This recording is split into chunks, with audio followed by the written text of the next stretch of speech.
Hello बच्चों, welcome back to DP sir classes. मेरा नाम नीतू है और मैं आज आपको 10th क्लास की एसएसटी पढ़ाऊंगी, जिसकी बुक का नाम है समकालीन भारत, जिसका हम चैप्टर पढ़ने वाले हैं, चैप्टर नंबर 1, जिसका ये है पार्ट 2। तो हमने पहले पढ़ा था इस चैप्टर में संसाधन एवं विकास के बारे में, तो आज हम उससे आगे पढ़ेंगे। हाँ, तो मैंने आपको कल होमवर्क भी दिया था कुछ, तो वो आपने किया? जिसने किया है उसके उत्तर आप कमेंट में कर देना, ठीक है? बाकी मैं आपको इसके उत्तर समझा देती हूँ। पहला क्वेश्चन दिया था इसमें कि कल्पना करें यदि एक दिन तेल संसाधन समाप्त हो जाए तब इसका हमारी जीवन शैली पर क्या प्रभाव होगा। तो किसने इसका आंसर लिखा है? कौन लिख रहा है इसका आंसर भाई? चलो मैं बता देती हूँ आपको इसका आंसर क्या है, ठीक है? ये था क्वेश्चन की कल्पना करें यदि एक दिन तेल संसाधन समाप्त हो जाए तब इसकी हमारी जीवन शैली पर क्या प्रभाव होगा, ठीक है? तो मैं बताती हूँ क्या है इसमें कि यदि एक दिन तेल संसाधन समाप्त हो जाए तो हमारी जीवन शैली पर क्या होगा? गहरा प्रभाव पड़ेगा, ठीक है? यदि तेल खत्म हो जाएगा तो क्या होगा? हमारी जीवन शैली एकदम बेकार हो जाएगी, गहरा प्रभाव पड़ जाएगा इससे, है ना? और क्या नेक्स्ट? परिवहन प्रणाली ठप हो जाएगी क्योंकि पेट्रोल डीजल आदि नहीं मिलेंगे। क्या होगा? परिवहन प्रणाली, परिवहन क्या है? जैसे कि हमारे वाहन, गाड़ियां, ये क्या सब क्या हमारे परिवहन, जिससे हम आते जाते हैं। और क्योंकि गाड़ियां जो हमारी पेट्रोल से डीजल से चलती हैं, वो क्या होगा? हमारे वो नहीं मिलेगा तो क्या होगा? ये सब ठप हो जाएगा, ठीक है? फिर क्या बोल रहा है इसमें? उद्योगों और कारखानों में उत्पादन रुक जाएगा। अगर ये हमारा तेल खत्म हो जाएगा तो जो फैक्ट्री वगैरह चलती है, इसमें तेल वेल लगता है, वो क्या होगा? सब बंद हो जाएंगे, वो भी रुक जाएगा। फिर क्या बोल रहा है इसमें? बिजली उत्पादन में कमी आएगी क्योंकि कई संयंत्र तेल पर निर्भर हैं, क्योंकि कई सारी चीजें जो है क्या है? तेल पर निर्भर हैं, जिससे क्या होगा? बिजली उत्पादन भी रुक जाएगा, उसमें भी कमी आ जाएगी, ठीक है? फिर है वस्तुओं की कीमत बढ़ जाएंगी। देखो, हमारे पास अगर तेल नहीं रहेगा, ठीक है, तो हम वो उस चीज को कहाँ से लाएंगे? बाहर से लाएंगे, और बाहर से इसका उत्पादन होगा तो क्या होगा? हमारी चीजें कि उसकी कीमतें बढ़ जाएंगी, ठीक है? नेक्स्ट टॉपिक, दैनिक जीवन की सुविधाएं जैसे गैस, वाहन, मशीनें आदि प्रभावित होंगी। क्या बोला इसमें?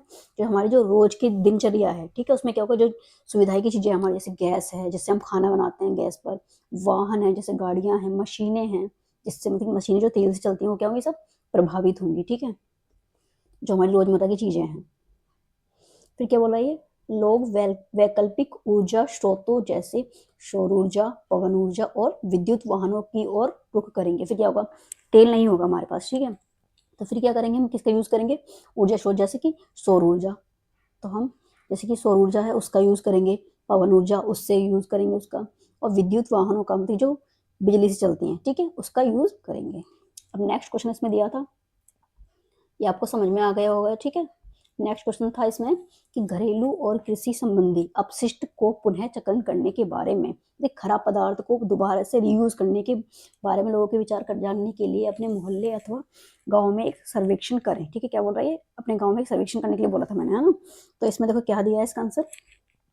सॉरी, इसका भी इसमें देखिए कुछ 3 स्तर दिए थे, एक आ, ब और स, ठीक है? तो पहला क्या बोला कि उनके द्वारा उपयोग में लाए जाने वाले संसाधनों के बारे में वे क्या सोचते हैं। जो मतलब जैसे कि वो कुछ खराब पदार्थ है, अपशिष्ट पदार्थ है, जिनका रीयूज करना है, उसके बारे में लोग क्या सोचते हैं संसाधन के बारे में, ठीक है, वो बताना था। तो क्या बोल रहा है कि अधिकांश लोग मानते हैं कि संसाधन क्या है? सीमित है। सच बात है, ये तो संसाधन क्या सीमित है ना? और उनका सावधानी पूर्वक उपयोग किया जाना चाहिए। उनका कैसा क्या करना चाहिए? उपयोग सावधानी पूर्वक, क्योंकि कोई चीज ज्यादा है कोई कम है, तो उसका हमें लिमिटेड प्रयोग करना चाहिए। कुछ लोग यह भी सोचते हैं कि अपशिष्ट का पुनः उपयोग करके हम पर्यावरण को सुरक्षित रख सकते हैं, मतलब कि वो बोल रहे हैं कि खराब चीजों को हम दोबारा रीयूज कर लें, तो उससे क्या होगा? हमारा पर्यावरण भी सुरक्षित रहेगा, ठीक है? नेक्स्ट था इसमें ब, अपशिष्ट और उसके उपयोग के बारे में उनका क्या विचार है। जो खराब पदार्थ हैं और उनके उपयोग के बारे में उनका क्या विचार है, तो ये भी बताते हैं, चलो। कई लोग मानते हैं कि घरेलू और कृषि अपशिष्ट को खाद या कंपोस्ट में बदलकर खेतों में प्रयोग किया जा सकता है, ठीक है? जैसे कि कुछ लोग मानते हैं इस चीज को कि घरेलू और कृषि अपशिष्ट जो कृषि के लिए पदार्थ चाहिए होते हैं, कंपोस्ट में बदलकर उनको खेतों में प्रयोग किया जा सकता है, कर सकते हैं, बिल्कुल। फिर क्या बोल रहा है कि कुछ लोग अपशिष्ट को जलाने की बजाय पुनः उपयोग करने में पक्ष हैं ताकि प्रदूषण ना हो। ये बात भी सही है कि कुछ लोग उसको जलाएंगे तो क्या होगा? पोल्यूशन बहुत ज्यादा बढ़ेगा, तो इससे उसके पक्ष में है ताकि प्रदूषण ना हो। ये बात भी सही है भाई, ठीक है? नेक्स्ट टॉपिक आता है हमारा कि अपने परिणामों का समुचित चित्र तैयार करें। इसमें चित्र भी दिया था मैंने आपको, इसमें कोलाज बनाना था एक अच्छा सा सही सा, मैं उसके अकॉर्डिंग ही, जैसे कि क्या इसमें दे रखा है, चित्र बना सकते हैं हम ऐसे इसका। कूड़ा लोग क्या है, कूड़ा अलग अलग डिब्बों में डालते हुए इसका कूड़ा बन जाएगा ये। इससे क्या होगा कि कचरा सारे में नहीं फैलेगा और जिससे क्या होगा, पोल्यूशन नहीं होगा, ठीक है। और दूसरा था अपशिष्ट से खाद बनाते हुए किसान, जैसे खराब चीज़ों से खाद बनाते हुए, जैसे कि बाहर पड़े रहती है मिट्टी के ढेर वगैरह, उससे जो बेकार चीज़ें होती हैं उससे क्या है, खाद बनाते हुए। पुनः चक्रण मतलब कि रिसाइकलिंग के चिन्ह, और रिसाइकल करना चीज़ों को। स्वच्छ गांव या मोहल्ला मतलब कि सफाई करते हुए उसका चित्र दिखा देना। सौर ऊर्जा का चित्र दिखा दो इसमें, है ना, बायोगैस का, और वैकल्पिक ऊर्जा के उपयुक्त चित्र, कोई से भी चित्र दिखा सकते हैं हम, ठीक है। आते हैं हम आपको, अगर ये आपको ये आंसर समझ में आ गए होंगे। चलो अब आगे बढ़ते हैं हम। कल हमने यहाँ तक पढ़ चुके थे, तो आज हम पढ़ेंगे किसके बारे में, रियो डी जेनेरो पृथ्वी सम्मेलन के बारे में, ठीक है, जो कब हुआ था 1992 में। इसको भाई याद रखना सभी, क्या है ये, कि रियो डी जेनेरो पृथ्वी सम्मेलन कब हुआ था, ये 1992 में। भाई इंपॉर्टेंट है, इसको अपना लिख लेना क्योंकि ये तुम्हारे क्वेश्चन में भी आ सकता है, ठीक है। आगे बढ़ते हैं हम, चलो क्या बोल रहा है कि जून 1992 में 100 से भी अधिक राष्ट्रीय अध्यक्ष ब्राजील के शहर रियो डी जेनेरो में प्रथम अंतर्राष्ट्रीय पृथ्वी सम्मेलन में एकत्रित हुए थे। क्या बोल रहा है कि अधिक राष्ट्रीय अध्यक्ष जो ब्राजील के शहर में रियो डी जेनेरो में प्रथम अंतर्राष्ट्रीय पृथ्वी सम्मेलन में एकत्रित हुए थे, मतलब सब इकट्ठे हुए थे। सम्मेलन का आयोजन विश्व स्तर पर उभरते पर्यावरण संरक्षण और सामाजिक आर्थिक विकास की समस्याओं का हल ढूंढने के लिए किया गया था। किसके लिए, पर्यावरण संरक्षण मतलब पोल्यूशन को संरक्षण मतलब प्रोटेक्ट करने के लिए, ठीक है। संरक्षण मीन्स क्या होता है, प्रोटेक्ट, ठीक है। संरक्षण मीन्स प्रोटेक्ट। आगे बढ़ते हैं। संरक्षण और सामाजिक आर्थिक विकास की समस्याओं का हल ढूंढने के लिए किया गया था। इस सम्मेलन में एकत्रित नेताओं ने भूमंडलीय जलवायु परिवर्तन और जैविक विविधता पर एक घोषणा पत्र पर हस्ताक्षर किया था, ठीक है। रियो सम्मेलन में भूमंडलीय वन सिद्धांतों की फॉरेस्ट प्रिंसिपल्स पर सहमति जताई और 21वीं शताब्दी में सतत पोषणीय विकास के लिए एजेंडा 21 को स्वीकृति प्रदान की, ठीक है। आगे बढ़ते हैं हम। एजेंडा 21, अब एजेंडा 21 के बारे में जानेंगे। क्या है ये, यह एक घोषणा है, इसमें देखिए एक घोषणा है ये, जिससे 1992 में ब्राजील के शहर में रियो डी जेनेरो ने संयुक्त राष्ट्रीय पर्यावरण और विकास सम्मेलन, देखिए किसे बोलते हैं, UNCED के तत्वाधान में राष्ट्रीय अध्यक्षों द्वारा स्वीकृत किया गया था। इसका उद्देश्य भूमंडलीय सतत पोषणीय विकास हासिल करना है। यह एक कार्यसूची है जिसका उद्देश्य समान हितों, पारस्परिक आवश्यकताओं एवं सम्मिलित जिम्मेदारियों के अनुसार विश्व सहयोग के द्वारा पर्यावरण क्षति, गरीबी और रोगों से निपटना है। क्या है इसका, उसका सहयोग के द्वारा क्या है इसका, क्षति जो हानि पहुंच रही है, गरीबी है जो, और रोगों से निपटना है। किसका, एजेंडा 21 का काम है ये, ठीक है। एजेंडा 21 का मुख्य उद्देश्य यह है कि प्रत्येक स्थानीय निकाय अपना स्थानीय एजेंडा 21 तैयार करे, जिसमें क्या हो, गरीबी ना हो, लोगों को क्षति ना पहुंचे, हानि ना पहुंचे और रोगों से निपटना हो। ये क्या है, एजेंडा 21 में दिया गया है। अब पढ़ेंगे हम किसके बारे में, संसाधन नियोजन के बारे में। संसाधन हमें पता ही है क्या है, ये रिसोर्स है, ठीक है। क्या है ये, रिसोर्स, और नियोजन क्या है हमारा, प्लानिंग, ठीक है, कि हम संसाधनों की जो हमारे रिसोर्सेस हैं उनकी प्लानिंग कैसे करें, क्योंकि कहीं किसी स्थान पर कोई सामान ज़्यादा है, कहीं पर कम है, तो उसकी हमें प्लानिंग से चलना पड़ेगा, क्योंकि हम प्लानिंग नहीं करेंगे तो क्या होगा, चीज़ें समाप्त होती जाएंगी। इसलिए हमें इसकी प्लानिंग करनी होगी कि कैसे कैसे किस चीज़ों को यूज़ किया जाए, ठीक है। तो पढ़ते हैं हम आगे। संसाधनों के विवेकपूर्ण उपयोग के लिए नियोजन एक सर्वमान्य रणनीति है, ठीक है। इसलिए भारत जैसे देश में जहाँ संसाधनों की उपलब्धता बहुत अधिक विविधता है, यहाँ पर क्या बहुत सारी विविधताएं हैं, यह और भी महत्वपूर्ण है। यहाँ ऐसे प्रदेश भी हैं जहाँ एक तरह के संसाधनों की प्रचुरता है, मतलब कहीं कहीं पर क्या है, एक संसाधन बहुत ज़्यादा है, ठीक है, परंतु दूसरे तरह के संसाधनों की कमी, और क्या है, कहीं कहीं पर बहुत संसाधन की कमी भी है। कुछ ऐसे प्रदेश भी हैं जो संसाधनों की उपलब्धता के संदर्भ में आत्मनिर्भर है, क्या है वो, उस पर ही आत्मनिर्भर है कि हम पे इतना सामान है ऐसे, ठीक है।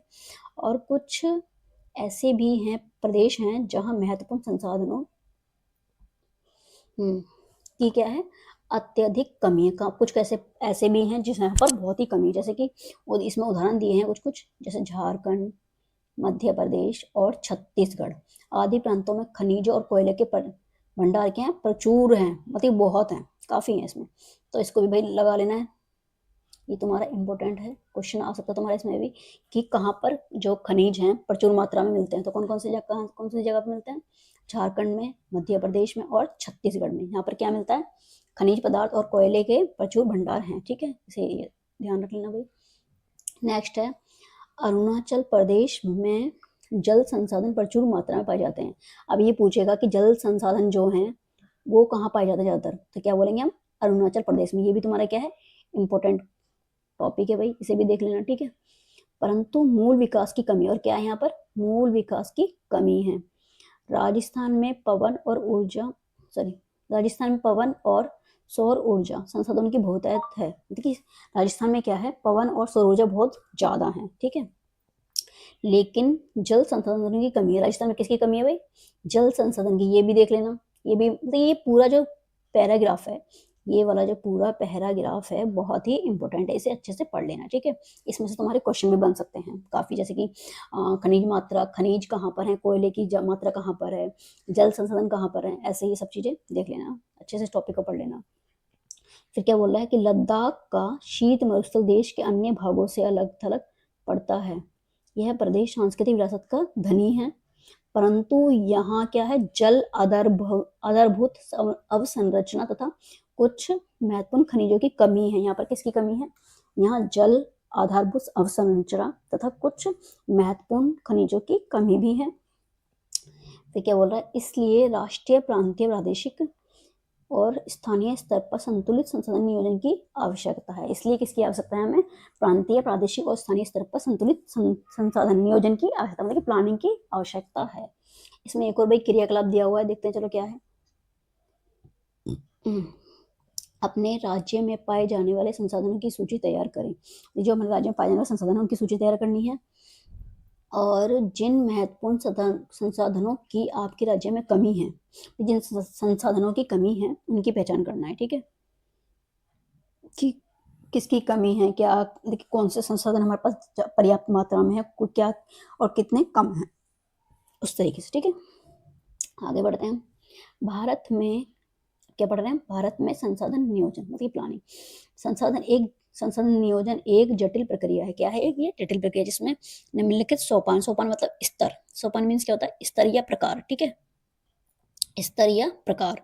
देश के विभिन्न प्रदेशों में संसाधनों की पहचान कर उनकी तालिका बनाना, मतलब देश के विभिन्न प्रदेशों में संसाधनों की पहचान करना है और उनकी क्या करना है, तालिका बनाना है, ठीक है। इस कार्य में क्षेत्रीय सर्वेक्षण, मानचित्र बनाना और संसाधनों का गुणात्मक एवं मात्रात्मक अनुमान लगाना व मापन करना है। फिर क्या बोल रहा है कि संसाधन विकास योजनाएं लागू करने के लिए उपयुक्त प्रौद्योगिकी, कौशल और संस्थागत नियोजन ढांचा तैयार करना। फिर क्या बोल रहा है नेक्स्ट, संसाधन विकास योजनाओं और राष्ट्रीय विकास योजना में समन्वय स्थापित करना, मतलब कि संबंध स्थापित करना। समन्वय मीन्स स्वाधीनता के बाद भारत में क्या हुआ, संसाधन नियोजन के उद्देश्य की पूर्ति के लिए प्रथम पंचवर्षीय योजना के से ही प्रयास किया गया। क्या बोल रहा है ये कि स्वाधीनता के बाद, किसके बाद, स्वाधीनता के बाद क्या हुआ, प्रथम पंचवर्षीय योजना से ही प्रयास किए गए हैं, ठीक है, संसाधन नियोजन के, कि रिसोर्सेज की प्लानिंग के उद्देश्य की पूर्ति के लिए प्रथम पंचवर्षीय योजना से ही प्रयास किए गए हैं। अब क्या बोल रहा है कि ज्ञात करो, क्या ज्ञात करना भाई, देखते हैं चलो। समुदाय भागीदारी की सहायता से समुदाय, ग्राम पंचायत, वार्ड स्तरीय समुदाय द्वारा आपके आसपास के क्षेत्र में कौन से संसाधन विकसित किए जा रहे हैं। क्या बोल रहा है, समुदाय भागीदारी की सहायता से समुदाय, ग्राम पंचायत, वार्ड स्तरीय समुदायों द्वारा आपके आसपास के क्षेत्र में कौन से संसाधन विकसित किए जा रहे हैं, ठीक है, वो बताना है आपको। ये आपको होमवर्क है, ये आप करके आना कल, ठीक है। किसी क्षेत्र के विकास के लिए संसाधनों की उपलब्धता एक आवश्यक शर्त है। क्या बोला, किसी क्षेत्र के विकास के संसाधनों की उपलब्धता क्या है, एक आवश्यक शर्त है, परंतु उद्योग, प्रौद्योगिकी और संस्थाओं में तदनुरूपी, मतलब उसी के अनुसार परिवर्तनों के अभाव में मात्र संसाधनों की, क्या बोल रहा है, संसाधनों की उपलब्धता से ही विकास संभव नहीं है। ठीक है, देश में बहुत से क्षेत्र हैं जो संसाधन समृद्ध होते हुए भी, जिसके पास संसाधन होते हुए भी आर्थिक रूप से पिछड़े प्रदेशों की गिनती में आते। क्या है, जिसके पास मतलब कि बहुत से ऐसे कुछ देशों में ऐसे क्षेत्र भी हैं जहाँ पर बहुत से संसाधन हैं समृद्ध होते हुए भी, क्या है, वो आर्थिक रूप से पिछड़े प्रदेशों की गिनती में आते हैं। और इसके विपरीत मतलब उसके ही अलग अपोजिट में कुछ ऐसे प्रदेश भी हैं जो संसाधन की कमी होते हुए, जिसके पास संसाधन भी नहीं है, आर्थिक रूप से विकसित है, वो आर्थिक रूप से सब भी विकसित हैं। फिर क्या बोल रहा है ये, क्या क्या आप संसाधन संपन्न परंतु आर्थिक रूप से पिछड़े और संसाधन विहीन परंतु आर्थिक रूप से विकसित प्रदेशों के नाम बता सकते हैं? ऐसे प्रदेश होने के कारण बताएं। ये बोल रहा है कि जहाँ पर संसाधन कम है, आर्थिक रूप से पिछड़े हैं और संसाधन विहीन है परंतु आर्थिक रूप से विकसित प्रदेशों के नाम बता सकते हैं, ऐसे बताना है तुम्हें। ये भी तुम्हारा क्या है, होमवर्क है। बाकी मैं तुम्हें कल समझा दूंगी इसे। ठीक है, ये भी तुम्हारा होमवर्क रहा। आगे बढ़ते हैं भाई हम। अभी बोल रहा है उपनिवेश। उपनिवेश क्या होता है, किसी स्थान पर अपना नियंत्रण जमा लेना, उपनिवेश। ठीक है, का इतिहास हमें बताता है, उपनिवेशन का इतिहास हमें बताता है कि उपनिवेशों में संसाधन संपन्न प्रदेश विदेशी आक्रमणकारियों के लिए मुख्य आकर्षण रहे हैं। ठीक है, उपनिवेशकारियों ने क्या करा, देशों ने बेहतर प्रौद्योगिकी के सहारे, उनके पास अच्छे मतलब की टेक्नोलॉजी होने के कारण उपनिवेशों के संसाधनों का शोषण किया। ठीक है, शोषण किया था, उन पर अपना आधिपत्य स्थापित किया, कर लिया, अपने ऊपर राज कर लिया। ठीक है, नियंत्रण कर लिया अपना। अतः संसाधन किसी प्रदेश के विकास में तभी योगदान दे सकते हैं जब वहां उपयुक्त प्रौद्योगिकी विकास और संसाधन प्रवृत्त किए जाएं। क्या बोल रहा है कि अतः संसाधन किसी प्रदेश के विकास में तभी योगदान दे सकते हैं जब वहां उपयुक्त प्रौद्योगिकी मतलब कि उपयुक्त जो टेक्नोलॉजी है विकास और संस्थागत परिवर्तन किए जाएं। मतलब अगर मतलब कि जब चेंजेस ही नहीं होंगे तो उसमें क्या होगा, विकास नहीं हो पाएगा। सही बात है। ठीक है, उपनिवेशन के विभिन्न चरणों में भारत ने इन सबका अनुभव किया है। भारत ने क्या करा, सबका अनुभव किया है। अतः भारत में विकास सामान्यतः तथा संसाधन विकास लोगों के मुख्यतः संसाधनों की उपलब्धता पर ही आधारित नहीं था, बल्कि इसमें प्रौद्योगिकी, मानव संसाधनों की गुणवत्ता और ऐतिहासिक अनुभव का भी योगदान रहा है। ठीक है, अब पढ़ते हैं हम संसाधनों का संरक्षण। संरक्षण मीन्स क्या होता है भाई, संसाधनों का संरक्षण मीन्स क्या होता है, संरक्षण मीन्स प्रोटेक्ट। क्या होता है, संरक्षण मीन्स प्रोटेक्ट। पढ़ते हैं हम रिसोर्सेज का प्रोटेक्शन। ठीक है, रिसोर्स ऑफ प्रोटेक्शन तो पढ़ते हैं, चलो। संसाधन किसी भी तरह के विकास में महत्वपूर्ण भूमिका निभाते हैं। क्या बोल रहा है, संसाधन किसी भी तरह के विकास में मतलब कि डेवलपमेंट में क्या करते हैं, महत्वपूर्ण भूमिका निभाते हैं। कि परंतु संसाधनों का विवेकहीन देखिए उन पर समान नहीं है, वो उसका उपभोग और अति उपयोग के कारण क्या होगा, देखिए उसका पहले तो है ही नहीं, फिर उसके क्या अति उपयोग मतलब ज्यादा उपयोग के कारण कई सामाजिक, आर्थिक और पर्यावरणीय समस्या पैदा हो सकती हैं।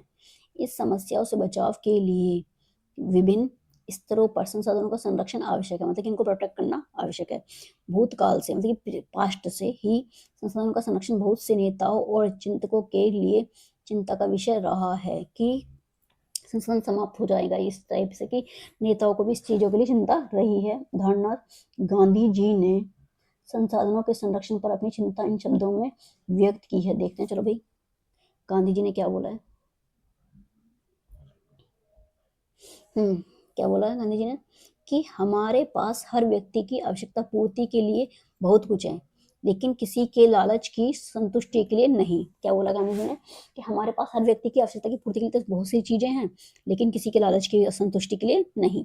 अर्थात हमारे पास पेट भरने के लिए बहुत है, लेकिन पेटी भरने के लिए नहीं। मतलब पेट भरने के लिए तो है हमारे पास, तो पेटी भरने के लिए नहीं है, लालची लोगों के लिए नहीं है। ठीक है, उनके अनुसार विश्व स्तर पर संसाधन हाश के लिए, ये क्या बोला, उनके अनुसार विश्व स्तर पर क्या संसाधन हानि के लिए, हाश में नुकसान के लिए। ठीक है, लालची और स्वार्थी व्यक्ति तथा कैसा हो गया, लालची और स्वार्थी व्यक्ति तथा आधुनिक प्रौद्योगिकी की शोषणात्मक प्रवृत्ति जिम्मेदार है। कैसा हो गया, उसके क्या है, उसके पीछे आदमी ही जिम्मेदार, क्योंकि वो लालची होता जा रहा है और स्वार्थी होता जा रहा है। वे अत्यधिक उत्पादन के विरुद्ध थे। वो किसके विरुद्ध थे, गांधी जी अत्यधिक उत्पादन के। ठीक है, और इसके स्थान पर अधिक बड़े जन समुदाय द्वारा उत्पादन के पक्षधर थे। और किसके, जन समुदाय के द्वारा उत्पादन के पक्षधर थे, जो उत्पादन अच्छे से कर रहे हैं। ठीक है, आगे देखते हैं क्या है। अंतर्राष्ट्रीय स्तर पर व्यवस्थित तरीके से संसाधन के संरक्षण की वकालत, क्या बोल रहा है, अंतर्राष्ट्रीय स्तर पर व्यवस्थित तरीके से संसाधन संरक्षण की वकालत कब हुई थी? 1968 में क्लब ऑफ रोम ने की। किसने की? क्लब ऑफ रोम ने की थी 1968 में। ये याद रख लेना भाई, इंपॉर्टेंट टॉपिक है ये भी, ठीक है। तत्पश्चात 1974 में शुमेशर ने अपनी पुस्तक स्मॉल इज ब्यूटीफुल में इस विषय पर गांधी जी के दर्शन की एक बार फिर से पुनरावृत्ति की है, मुझे दोबारा से उसके बारे में बताया। 1987 में ब्रुंडंट लैंड आयोग रिपोर्ट द्वारा वैश्विक स्तर पर संसाधन संरक्षण में मूलाधार योगदान किया गया। इस रिपोर्ट ने सतत पोषणीय विकास सस्टेनेबल डेवलपमेंट की संकल्पना प्रस्तुत की और संसाधन संरक्षण की वकालत की। यह रिपोर्ट बाद में हमारा साझा भविष्य, अवर कॉमन फ्यूचर शीर्षक से पुस्तक के रूप में प्रकाशित की हुई। किसमें? अवर कॉमन फ्यूचर, ठीक है, हमारा साझा भविष्य, ये क्या एक शीर्षक से पुस्तक के रूप में प्रकाशित की गई है। इस संदर्भ में एक और महत्वपूर्ण योगदान रियो डी जेनेरो ब्राजील में 1992 में आयोजित पृथ्वी सम्मेलन द्वारा किया गया। क्या है कि रियो डी जेनेरो द्वारा क्या था? ब्राजील में 1992 में सम्मेलन किया गया था। कौन सा? पृथ्वी सम्मेलन द्वारा किया गया था। तो आशा करती हूँ मैं आपको ये टॉपिक समझ में आ गया होगा। अब मैं आपको, अगर ये आपको ये वीडियो अच्छी लगी है तो आप प्लीज़ से लाइक कर देना वीडियो को, और इस पर कमेंट भी कर देना कि आपको वीडियो कैसी लगी, ठीक है। और चैनल को सब्सक्राइब भी कर लेना, ठीक है, चैनल को क्या कर लेना? सब्सक्राइब कर लेना। तो मिलते हैं हम नेक्स्ट क्लास में आपको नेक्स्ट टॉपिक के साथ में, जिसमें हम पढ़ेंगे इसमें हम पढ़ेंगे आपका भू संसाधन, ठीक है। इसमें हम पढ़ेंगे आपका भू संसाधन। अभी के लिए यहीं पर समाप्त कर देंगे वीडियो को। धन्यवाद, चलते हैं हम, बाय बाय, अलविदा। मिलते हैं नेक्स्ट क्लास में नेक्स्ट टॉपिक के साथ। धन्यवाद सभी।